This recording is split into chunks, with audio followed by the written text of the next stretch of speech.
it's Laura Eubanks of Design for Serenity with your succulent tip of the day, and I am reporting to you from our family's vacation home in beautiful Etna, California. This is up at the very, very tippity top of Northern California. We are at the foot of Mount Shasta, just about an hour and a half south of Medford. So, bing! Yeah, now you know right where we're at. It's God's country. And as such, soft succulents are no-go here. Just one little town down is a nursery that many of you are familiar with called Mountain Crest Gardens. And that's how I came to find this place. Hannah and I came up to do something for their garden center a few years ago, and we fell absolutely in love. So for the last 3 years, we've just been trying to decorate the inside and get a handle on the landscape. And what a different animal it is. This is not the land of milk and honey in the sense of gardening like it is in San Diego, where I can take a succulent and drop it on the ground and walk away and it'll grow beautifully. We have deer here, and tree squirrels, and ground squirrels, and birds, and all different kinds of wildlife that like to eat the crap out of everything that they see. And since we only come up here once every couple of months or so, this is like a giant salad bar for all the wildlife. We are at the foot of the Marble Mountains. We're deep in the wilderness. I understand. I'm happy to share my bounty, but I would like to get some stuff going. So, because I am not here all the time, we're really limited. And I can't grow food. I can't effectively grow fruit. I can't grow bushes. So I'm going to try and grow me some trees. Look what I have here. Wait, and can you say that again? What are you trying Yeah, to do? I know. Okay, I was going to try to gloss over that. Yes, people, I'm growing some trees. And is karma going to allow it? Probably not. But here I am. And remember, I've always said this. I don't hate trees. I just don't like them in my succulent desert landscapes. You know, that this tricolor birch isn't exactly conducive to being underplanted with barrel cactus and echeverias. So here up in Northern California, I want to see trees. I want to have every color of the rainbow in this yard. And I will before I'm done. Look at this beautiful maple. Oh my gosh, I couldn't grow this tree in San Diego if my life depended on it. It is so gorgeous. So we have a lot of ponderosa pine on this property. And what I'm going to try to do is bring in, you know, some seasonal color. So look at this gorgeous thing here. This is a tree that requires partial shade. So I thought here next to the garage would be ideal. I've got poor Greg digging. And that's another thing. We're basically on a riverbed here. So it is just, we have the hard pan in San Diego, but here it's a different animal altogether. How's it going, Greg? Oh, it's going. Is it going? Are you getting it? Uh-huh. See, and because this isn't a succulent, we have to dig down the depth of the tree. We're going to leave a tiny little bit of the crown exposed so water runs off and doesn't settle around the crown, causing crown rot.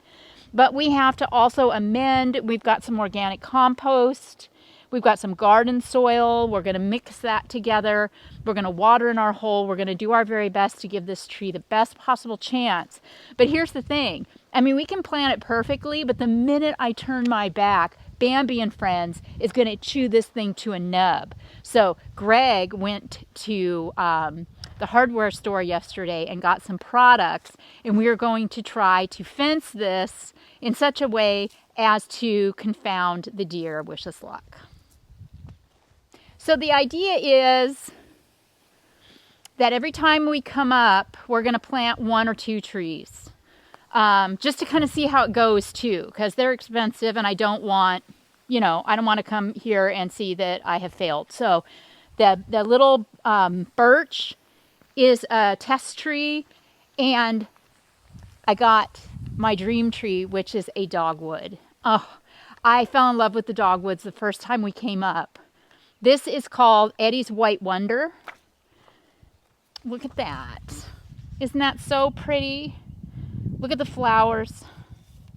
I don't have any white trees in this yard yet.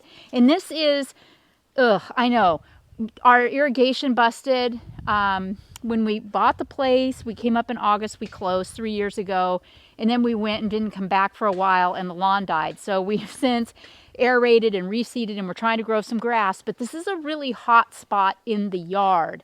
So I thought how pretty to have a little understory tree right here to kind of shade. These are gorgeous maples that turn fiery orange in the fall. These bushes here, you notice there's only foliage, you know, like from here up because of the deer. But this gets really, really pretty pink flowers on it in the fall. And so now we will have, you know, this beautiful white dogwood. And my goal is to, you know, be able to kind of shade this area of the yard in, you know, time. So it should be pretty hilarious, and I know you probably, all of those that deal with this kind of gardening, where you actually have to like block out half a day to plant a tree, will have lots of suggestions for me, and I will keep you all posted as the months pass. It'll be so funny next time we come up to see if we've succeeded. So right now we're going to work on digging holes and amending the soil. The funny part is going to be seeing how we cage these and then to find out if we were successful. So up here in the far north, we're in zone 6B, 6B to 7, depending on the year. So we wanted to get trees, of course, that were hardy, which these are, that we purchased. Greg's got our hole ready. So unlike succulents that don't care what kind of soil you put them in as long as it drains well, these trees are divas and they're fussy. So basically what we're on here is a stream bed, as I said, a riverbed, and you can see that the soil, it's not that rich. It doesn't really smell like anything. You know, it's poor, it's rocky. So we are going to add some garden soil. We're going to try and give our tree a chance.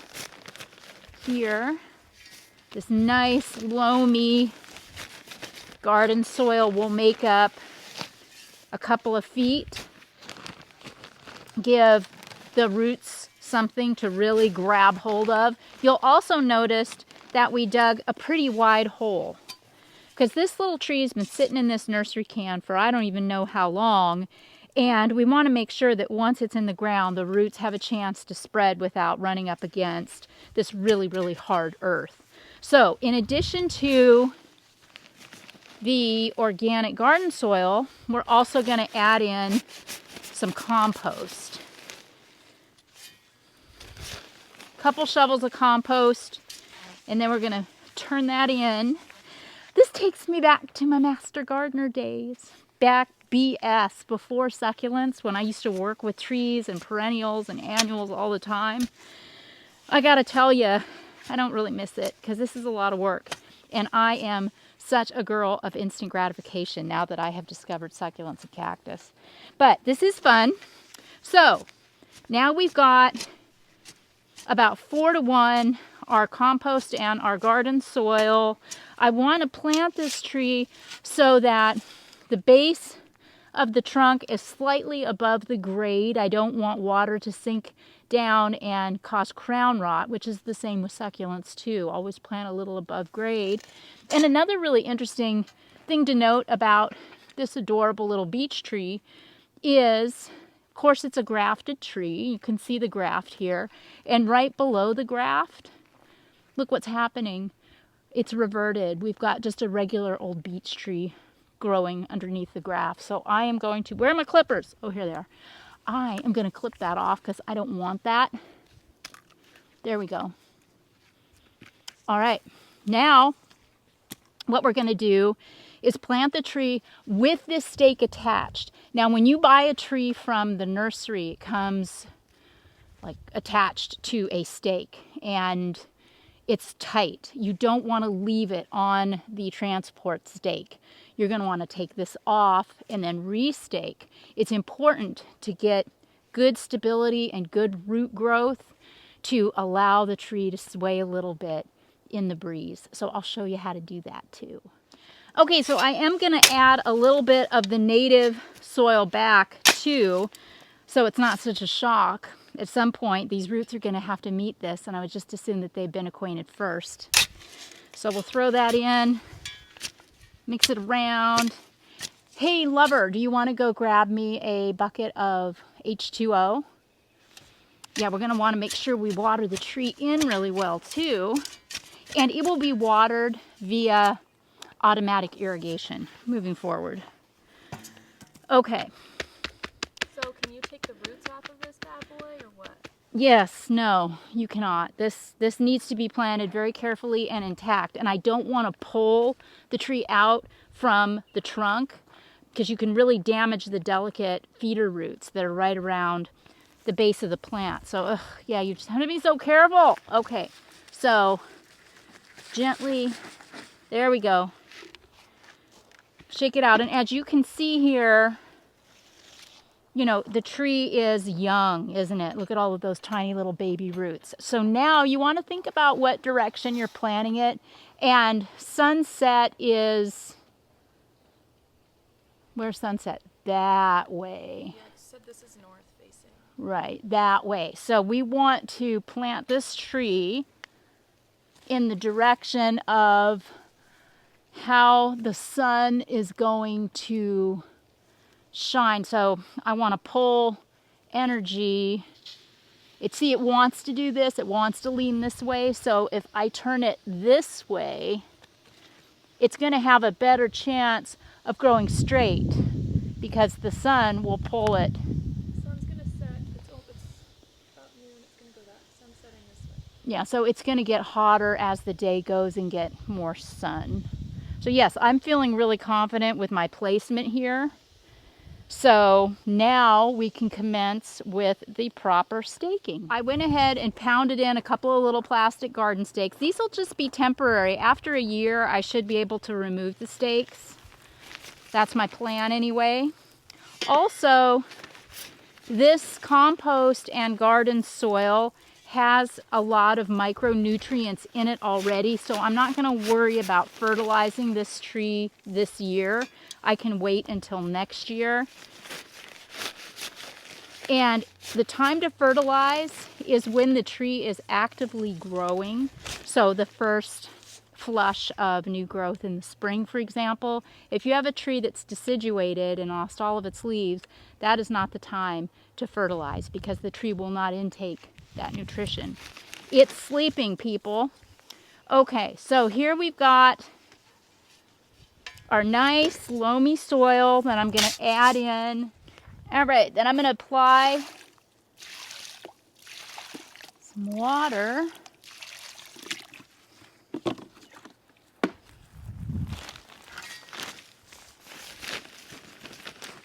Add a little more soil.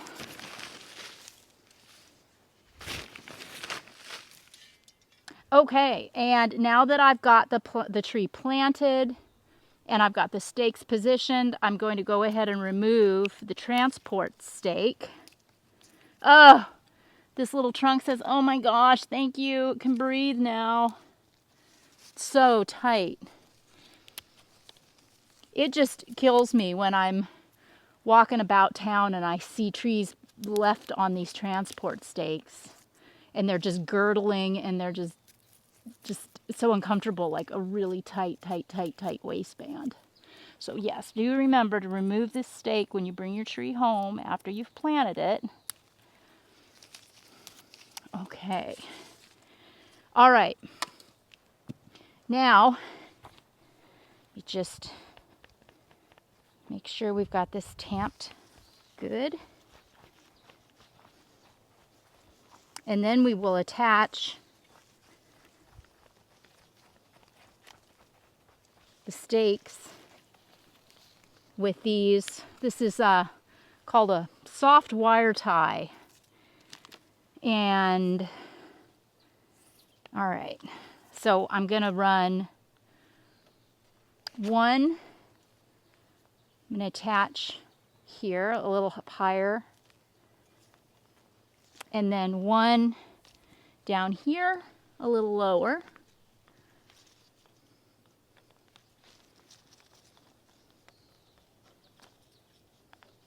And this is really soft and pliable, so it won't cut into or harm the tree. I also want to make sure that I'm not encroaching on any branches, which I'm not.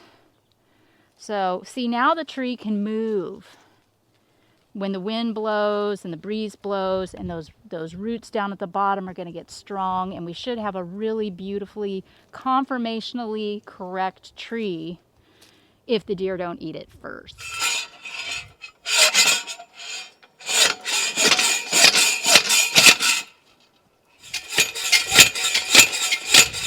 So 6 hours later, a divorce, and Hannah running off in tears, we have our deer netting up.